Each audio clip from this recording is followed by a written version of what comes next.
بدن کو زخموں سے چھلی کر کے تیرے حضور سر جھکا کے یہ اقرار کرتا ہوں کہ حسین تیری تقدیر پر راضی ہے، مالک تو بھی حسین سے راضی ہو جا۔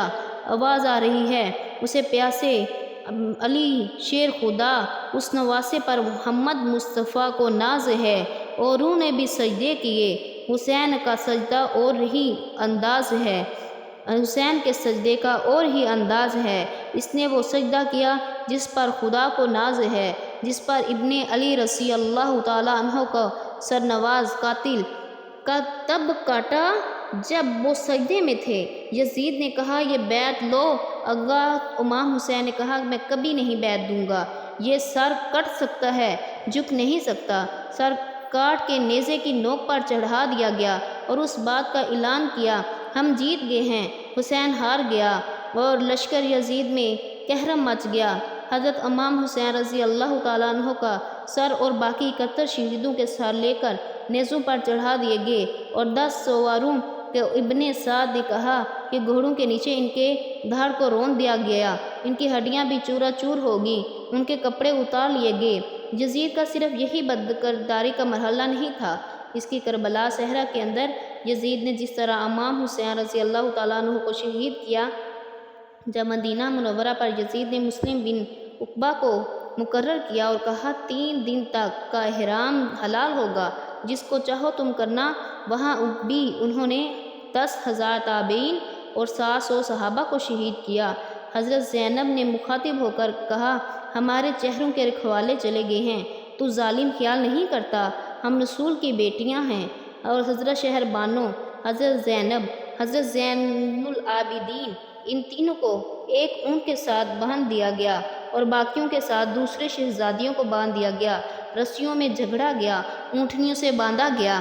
آگے آگے شہیدوں کے سر ہیں، آگے آگے شہیدوں کے اب سر ہیں، پیچھے قافلہ چل رہا ہے، اور جب یہ قافلہ وہاں سے گزرا یہاں یہ لاشیں پڑی تھیں۔ امام زین العابدین 14 سال کے تھے اور بیمار تھے، ان کا حوصلہ نہ ہوا دیکھنے کا، ان کو وہاں غشی آنے لگی، وہ منظر کیا ہوگا۔ حضرت زینب نے جو ابھی دیکھا بڑے حوصلے کے ساتھ کام لیا، لیکن ان کے بدن ٹوٹ کے ان کی آنکھوں سے آنسو بہنے لگے۔ حضرت زینب کی امام حسین کی لاش کے پاس کھڑے ہو کر دیکھا، وہ ٹوٹی ہوئی ہڈیاں، وہ روندا ہوا بدن، کٹا ہوا سر اور لاش بڑی ہے۔ حضرت زینب نے مدینے کی طرف منہ کر کے حضور سے کہا اے ہمارے نانا محترم، یہ دیکھیے آپ کا حسین پڑا ہے، بدن کپڑے اتار لیے گئے ہیں، خاک ہوائیں اڑا رہی ہیں، اس کے اوپر چادر جو نہیں ہے وہ مٹی کی پڑ گئی ہے۔ حضور آپ کی اولاد کاٹ دی گئی، راستے کے اندر ایک جگہ آتی ہے، رات گزری اور ان کو اتارا گیا، رات کے موقع تھا اور ایک خاتون آئی اور اس نے ان کو کھانا پیش کیا اور کہا میں کسی زمانے میں سیدہ زہرا کی لونڈی ہوا کرتی تھی، مجھے پتہ چلا کہ آپ لوگ گزر رہے ہیں، میں نے سوچا میں اپنی زہرا کے خاندان کو کیوں نہ ان کی خدمت میں کھانا پیش کروں۔ کہا جب میں ان کی لونڈی تھی ان کے پاس 6 ماہ کی بچی تھی جس کو زینب زینب کہتے تھے۔ حضرت زینب نے کہا اماں اگر پہچانتی ہو تو وہ میں ہوں، یہ تاج اور ٹوٹا ہوا کارواں یہ وہاں سے کوفے میں کیسے پہنچا؟ اور کوفے کے اندر حضرت زینب نے یزید کے دربار میں بڑی جرأت کے ساتھ جو باتیں کہیں، اللہ اکبر۔